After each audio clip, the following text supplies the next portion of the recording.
Hey guys, in this video I will show you how to fix 502 bad gateway. Alright, let's begin. First, open Google Chrome and refresh the page using the reload button to check if the issue is resolved immediately.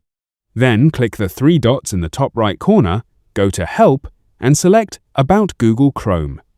Make sure your browser is fully updated, as outdated versions can cause loading errors. Next, go to Privacy and Security in Settings.